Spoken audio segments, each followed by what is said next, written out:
session of our virtual parent empowerment conference. We're excited to welcome Laura Sibbald, who is going to present Breaking Down Executive Function, Supporting Independence in Children.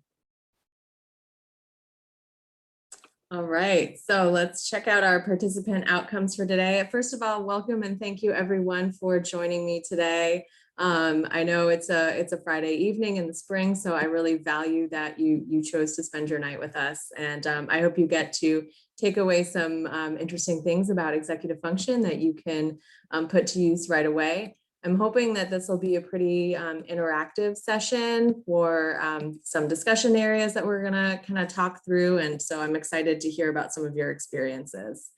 Some of our outcomes today, we're gonna identify components of executive function. So what is it? Discuss the impacts of executive function on children. And then we're gonna identify relevant strategies to implement in order to facilitate those executive functioning abilities in children. So let's get started with a brief video. So what is executive function? Let's just listen a little bit.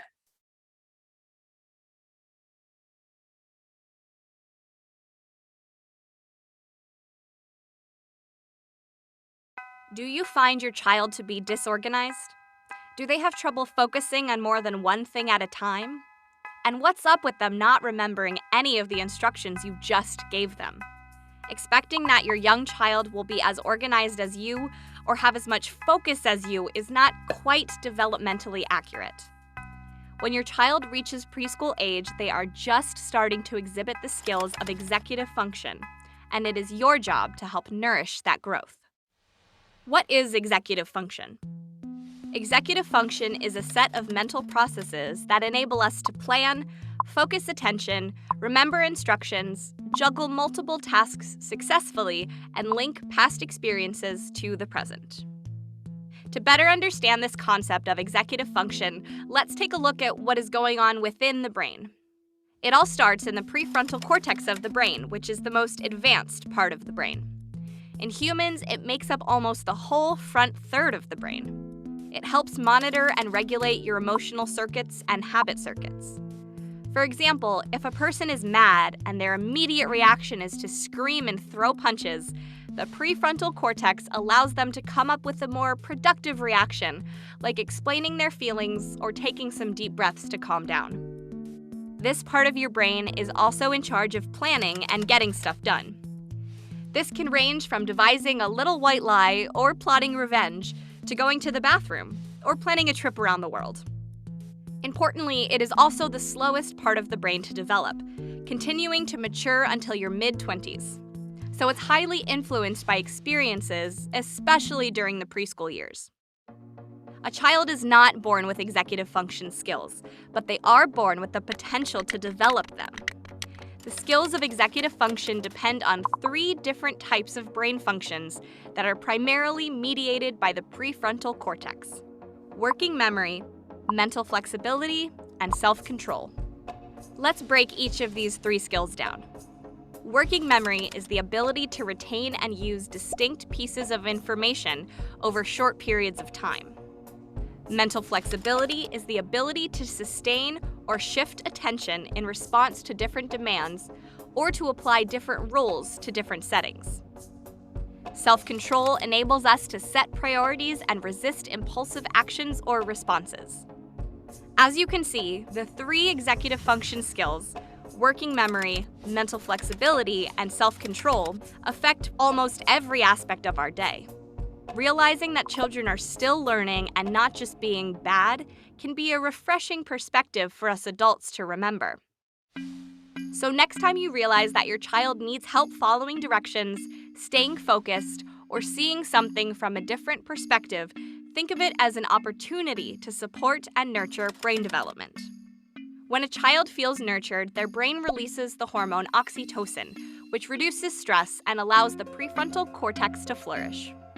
Kids learn better by watching and imitating than they do by being taught. If you put pressure on your child to use these functions in a way that ignores their level of development, then you're likely increasing their stress and thus working against your own interests. Your love and the example you set are foundational to your child's mental development. This video was brought to you by the folks at Parent Lab. For more information, head on over to parentlab.com. Okay, thank you, Marcy. So let's move on to the next slide. So I think that video gives a really nice Do you find your overview- child a really nice overview of Do you find your child to what be is disorganized? executive function. And what we hear there is that, a lot of it is occurring in that frontal lobe, that prefrontal cortex of the brain, our planning, our organization. And I think one of the most important elements there is the discussion of how that part of the brain is developing throughout a child's life, all the way up until age 25. So those executive functioning skills you're not born with them. They're not implicitly there. They're actually grown and taught explicitly over time. And that's a great thing, because that means that even if our kids are, go back one slide, even if our kids are 10 years old, 15 years old, 18 years old, we still have the ability to teach these foundational executive functioning skills. So to go over, executive functioning is really the management system of the brain, okay? And it involves things like memory, working memory specifically. So working memory is when you hold information in your mind and you manipulate it. So if I were to ask you to start with the number 100 and then keep subtracting 7, that's actually a working memory task. You're manipulating information in your brain. Attention, there are a variety of different attentions. There's sustained attention, divided attention. All of these things require different mapping in your brain in order to be successful, different strategies and tasks. So a lot of times we find that maybe if our children have good sustained attention, meaning that they can focus in on one area or one thing that they're paying attention to. But when you have divided attention, when you have to shift focus between multiple things, that's when we start to break down and we have a little bit more difficulty. Perspective taking is the act of perceiving a situation from another person's point of view. So it's also called theory of mind frequently. So thinking about not just how this impacts me or what I think about a situation, but putting myself in another person's shoes. Metacognition is thinking about your own thoughts and actions. So that's that impulse control, that, that self-management, self-control piece. It's thinking about thinking. And it's one of the most higher order thinking tasks. It's what makes us reflect on choices that we've made or decisions that we've made, and really consider them. Task initiation is our ability to get started on something. How do I make a plan and move forward? That's really an element of planning, truly, because I can know that I want to have lunch, but if I don't know how to get started in making my lunch or what the steps are to complete that task, then I'm not going to actually be able to execute the thing that I want to do. Organization, am I able to keep things structured in a way and manage them in my brain so that I know where something is, how to get it, and how to kind of sequence things in a way that's practical. I was recently listening to another speaker, and we were talking about how we perceive time concepts as being very linear, right? We see time as a linear line function. And some of our students with disabilities actually view it almost as like a starscape or scattered. And when you think about that, and then you think about concepts of sequencing, then you can see how hard it is for some of our students if they see time as like this scatter plot versus a line. It can be very, very difficult for them to organize and sequence tasks because they don't see them in that line way that a lot of us do. So that I just thought that was very, very interesting and a great visual to consider when we think about some of the struggles that our kids have. Time management. So you may hear a student say, oh, it's going to take me a minute to do this, when really it might take them 30 minutes. knowing and prioritizing a task is part of executive functioning, and then planning and execution of that task. So those are all of our components of executive functioning. So let's move on to the next slide. So here's the part where I would like you guys to participate. We're going to think about executive functioning in our own lives as adults. So this has probably happened to you. I know this has happened to me before. So let's think about, we're driving to the grocery store, picking up essential items for a dinner that you're going to make tonight. You have 2 hours before you need to start cooking. The road you usually take is closed and the check engine in your car starts flashing. Get to the store and the store's out of one of your key ingredients. Okay, so what should be a task that is kind of no problem, you've made this a bunch of times, you've got the time that you need, now you're under some constraints for executive functioning. So would anyone like to share what their solution would be? What would you do in this situation? And you're also, I believe there's a chat feature that you can type into the chat as well if you don't want to share out loud. I think Elle is raising her hand. Oh, okay. Hello. I was going to say, well, actually what Marcy said, make something else for dinner. And, but first thing I would do is figure out how long it's going to take me to get home using a different set of roads. Mm-hmm. Then I would see whether my mechanic is on the way and still open to deal with the check engine light. And then I would change my dinner plan to incorporate the time that I'm going to need. So instead of making something that might have taken 2 hours, I might grab a frozen pizza or something to get dinner on the table. Excellent. Excellent. Excellent. Anybody else want to share?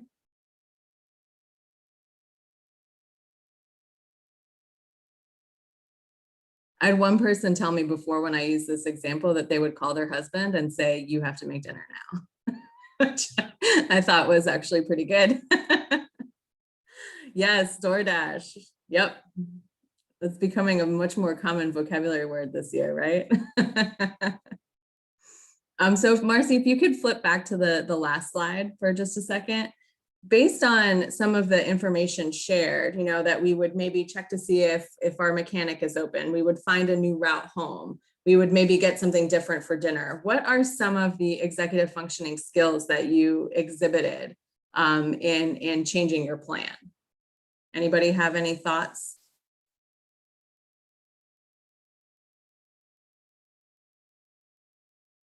Yep. Definitely. That's the first one that comes to mind is flexibility. Yep.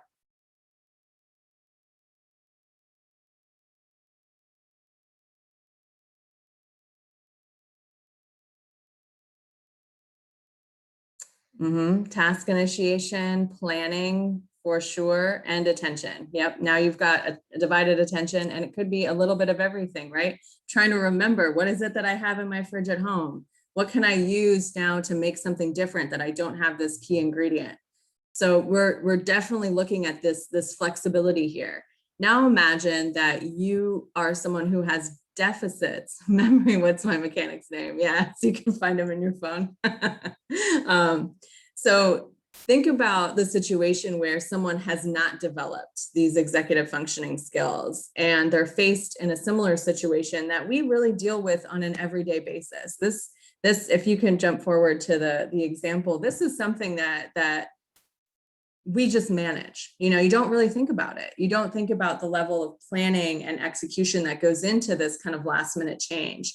And if you don't have those established executive functioning skills, your anxiety level, right, and that frustration level is going to build up, and you freeze. A lot of times people freeze when they can't make these kinds of decisions.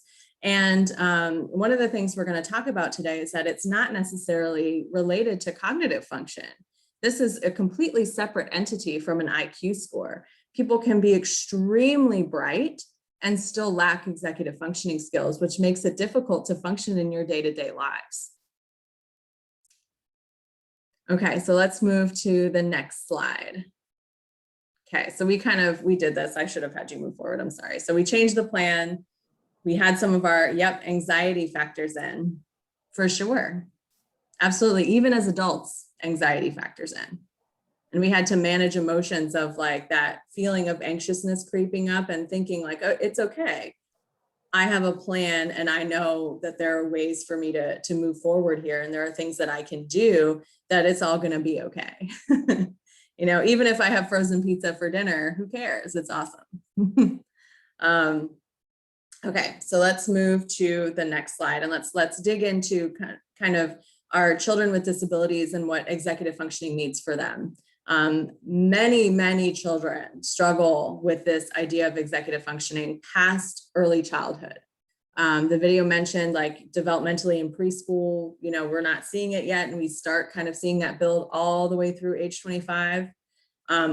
A lot of children outside of just children with disabilities, you're going to see difficulties with executive function. With children with disabilities, most notably, you see it in students that have ADHD or, you know, other health impairment diagnosis, autism, and traumatic brain injury for sure. And I want to be very clear that executive functioning abilities are distinct and different from cognitive or intellectual abilities.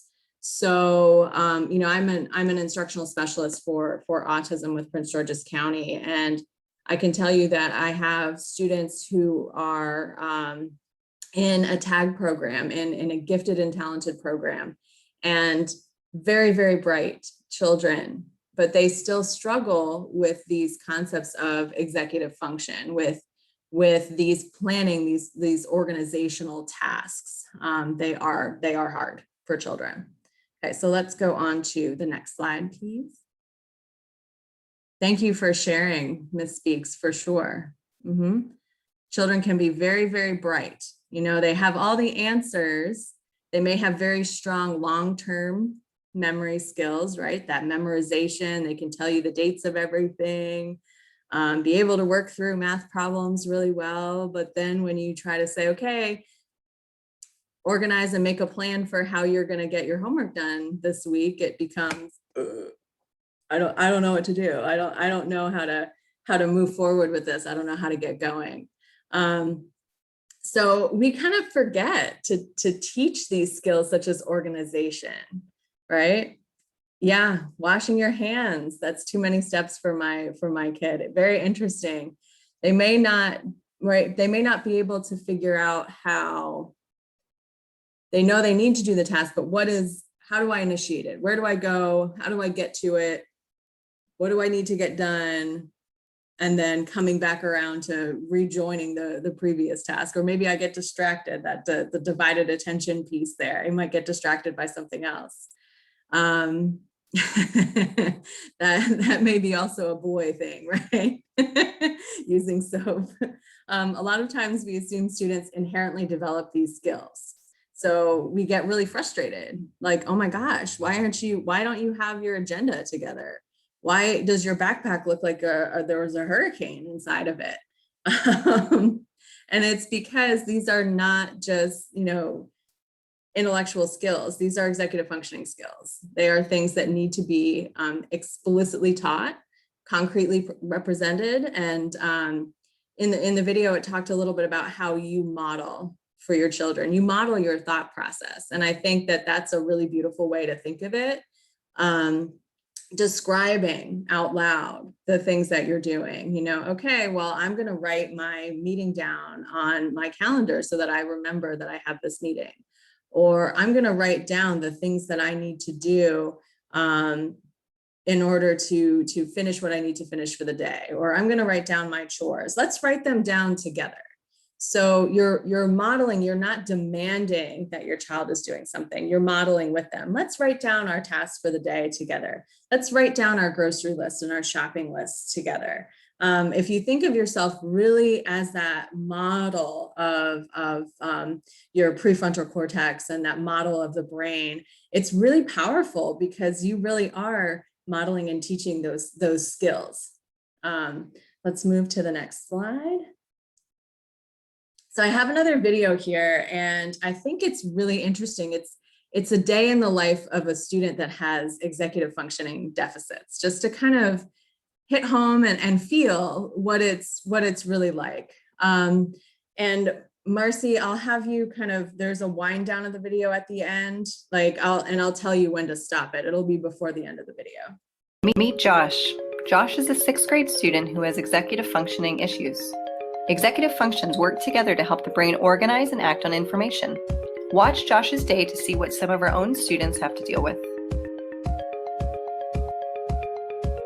Think of executive functions as what the chief executive officer of a company must do: analyze, organize, decide, and execute.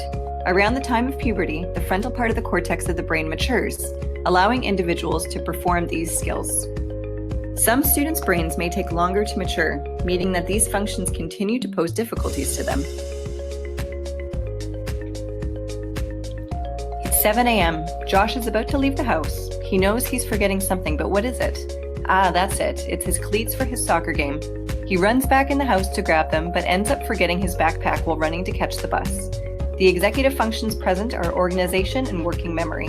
It's 11 a.m. and Josh is struggling in class. His teacher is asking questions about the previous night's homework that Josh didn't complete. He forgot to check Google Classroom or write any notes.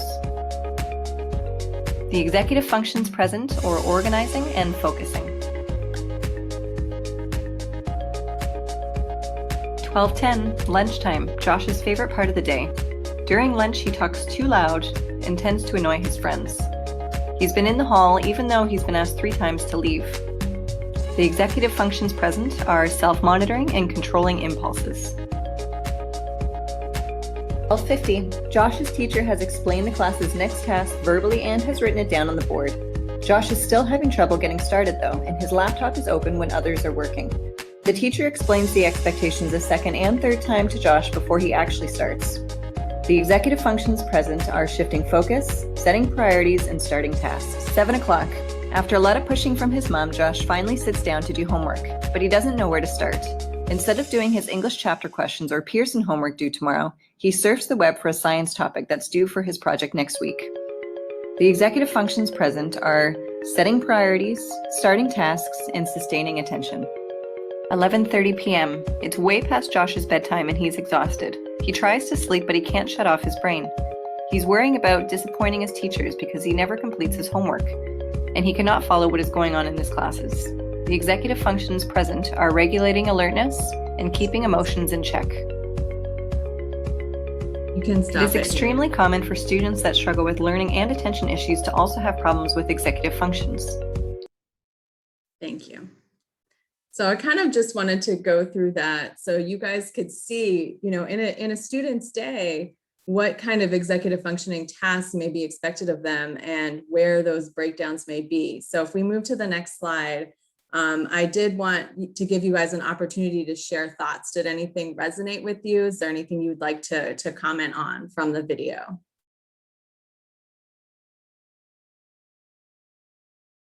Okay, Elle says, my son has a huge problem with impulse control when it comes to our cats. Okay, maybe getting distracted by the cats, kind of running after them instead of doing what he needs to do. Wanting to pet them.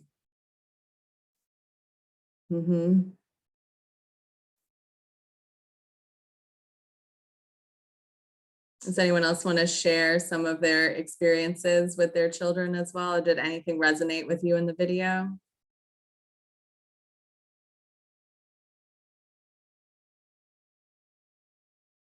I'll let people gather their thoughts and I'll share what resonated with me was actually the night portion when Josh was so anxious about not having been able to complete his schoolwork that he couldn't sleep at night.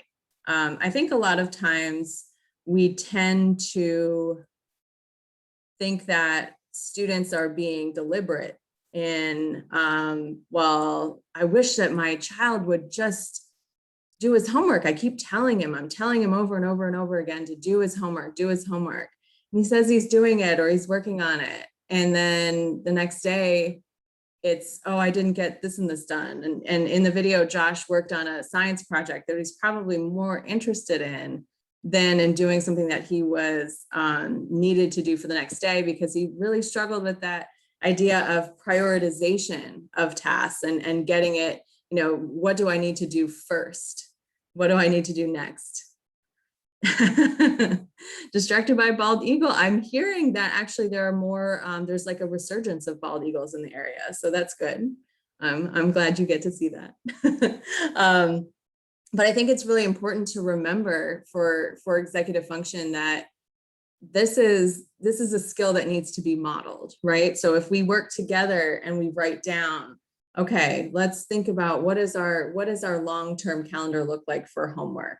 In the example, the teacher had to tell Josh 2 or 3 times before he was able to start initiating.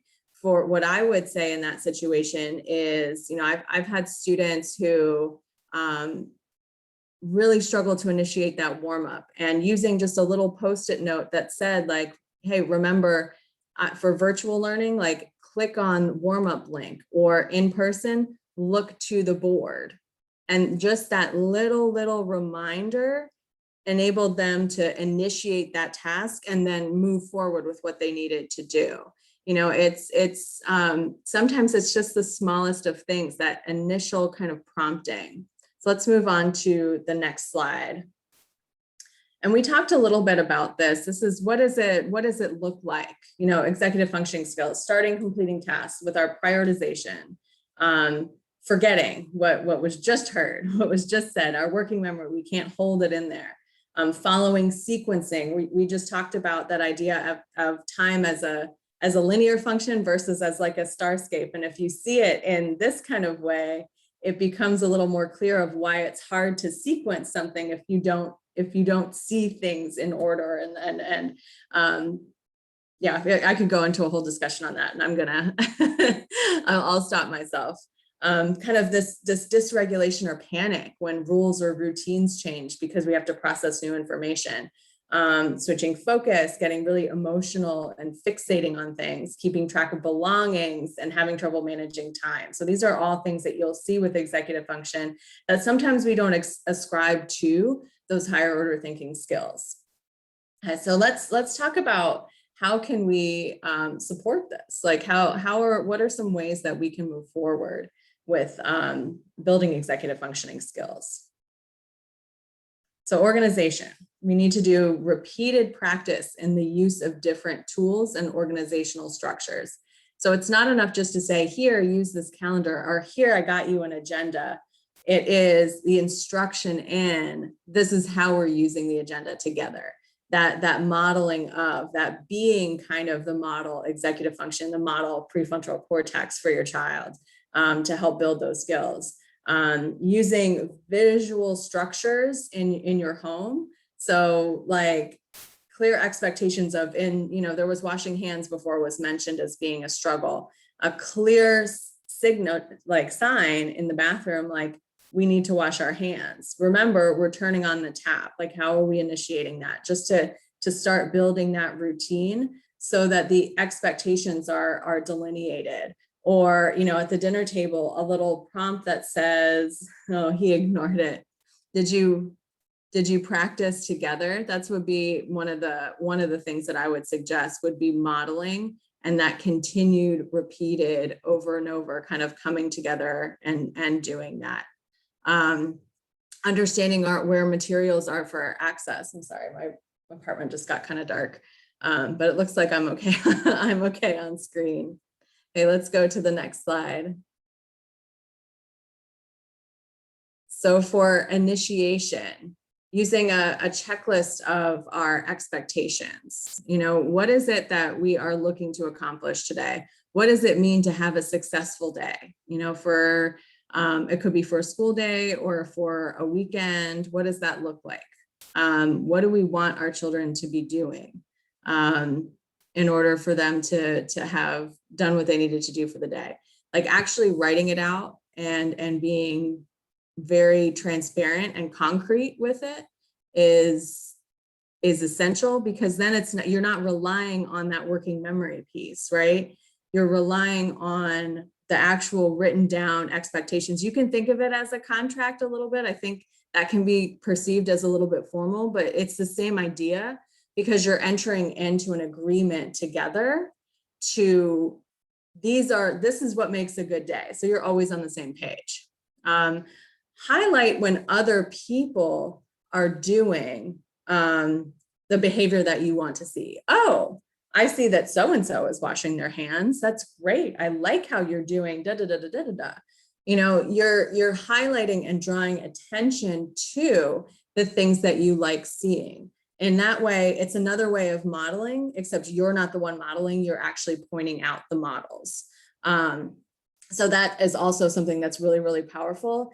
And I like it because you're not telling your child, go wash your hands, which is actually a demand and can result in higher anxiety. You're saying, you're commenting and describing a situation that's going on. Oh, so-and-so is washing their hands. Isn't that nice? And then it kind of leads into the child making their own decisions and own choices, and which is more empowering to them. Being able to make a choice and executing that choice is what is going to be motivating for the child. Providing more visuals for completing a task.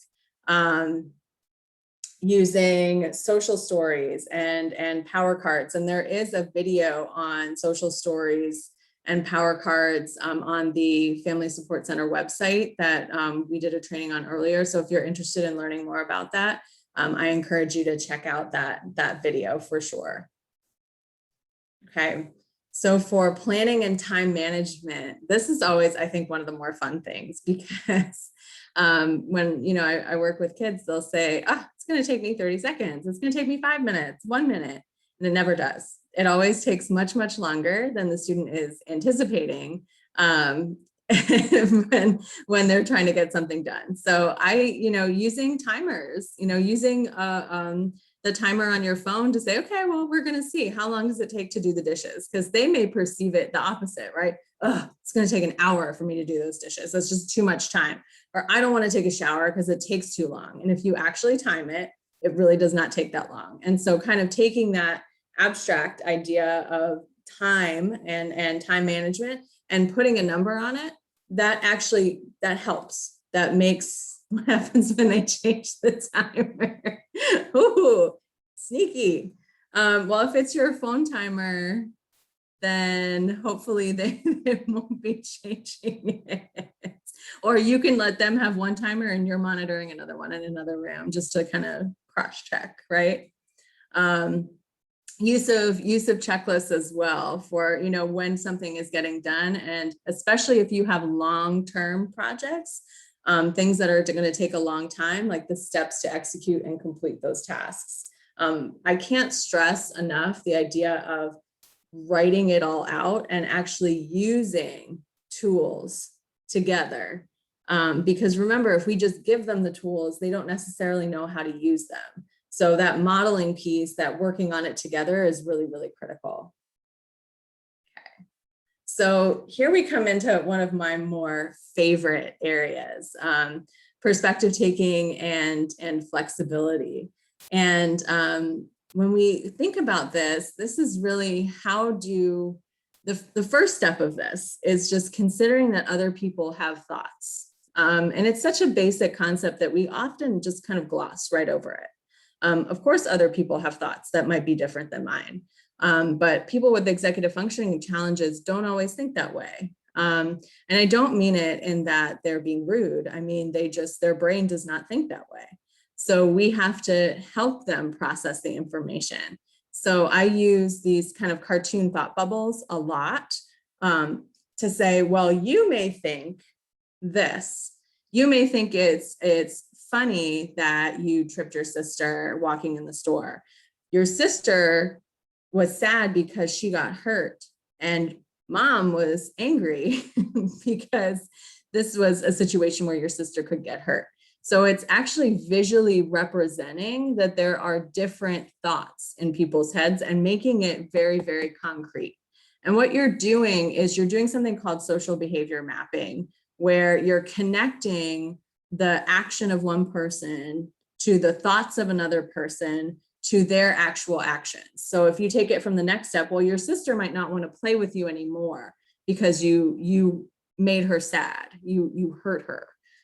So it's connecting that my actions actually have an impact on other people. But with these thought bubbling and perspective taking tasks, you're building what's called causal knowledge or causal relationships to understand cause and effect. And that's really helpful, very powerful for kids.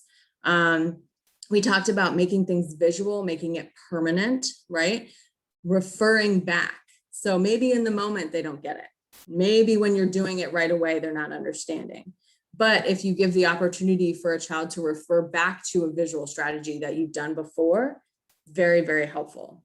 And then explicit discussion of those outcomes of, well, if we do this, then this is what could happen. And being kind of, non-judgmental about the choice or the consequence, but the fact that there is a consequence or there is an action. I don't mean a negative consequence. I mean, there just is an outcome there. And no matter what the choice is, there is an inevitable outcome of that choice.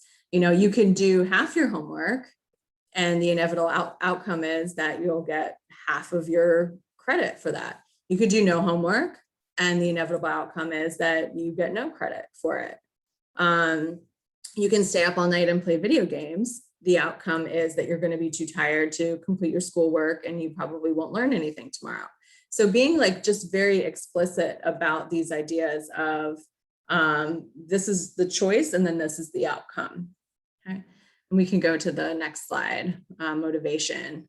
So motivation is a really interesting topic right now. And I touched on it a little bit before when I talked about empowering children to make choices.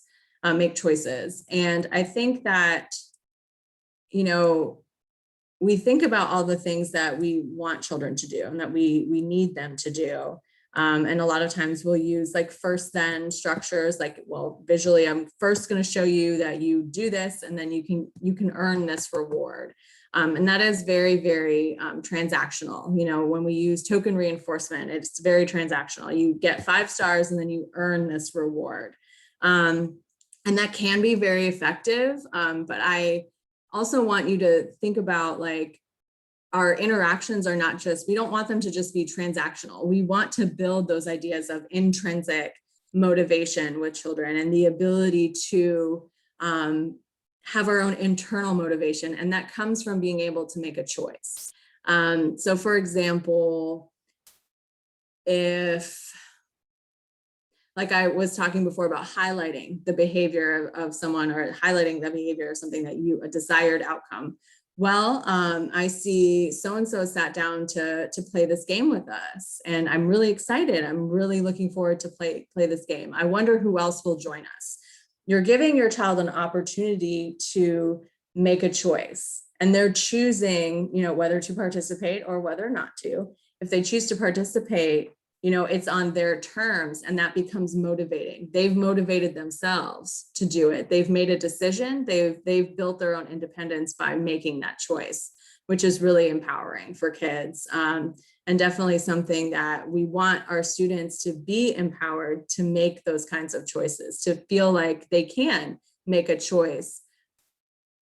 Sorry, Ms. Forbes, I'm going to come back to that in just a second. Thank you. So,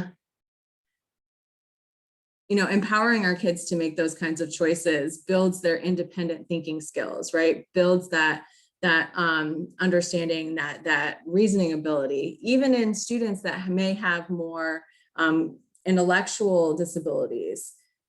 They can still be independent thinkers. They can still make independent choices, right?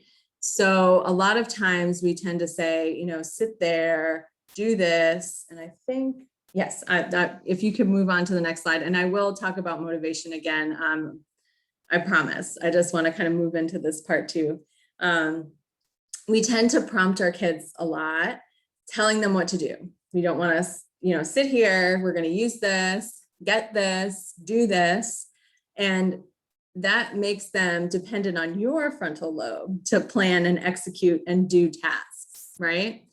So instead of doing that, step back, highlight and describe things that are going on in your environment. If you want someone to sit down, you may go and stand by the chair and pull it out. You're not telling them to sit down. You're highlighting, you're modeling, you're looking, and you're building a relationship, and ultimately they're making a choice to go and sit. So it becomes, when we talk about transactional, if you tell your child, sit here and do this, that's a transaction, right? You are giving them a directive and they are doing it. Whereas if you are commenting or highlighting or using your nonverbals to pull out a chair per se, they're making the choice and are self-motivated, right? That intrinsic motivation to do that and then engage in that activity. So you're making it less about, directives and more about true relationship and communication. And those skills are really invaluable when you think about independence, right?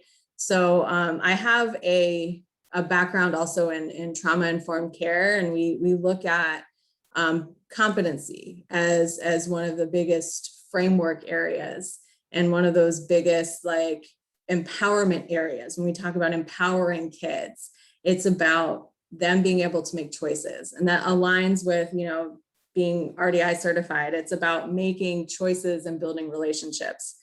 Executive functioning is also about teaching children to make choices about the tools and the strategies that they're using in order to be successful, and making those choices empowers their independent skills.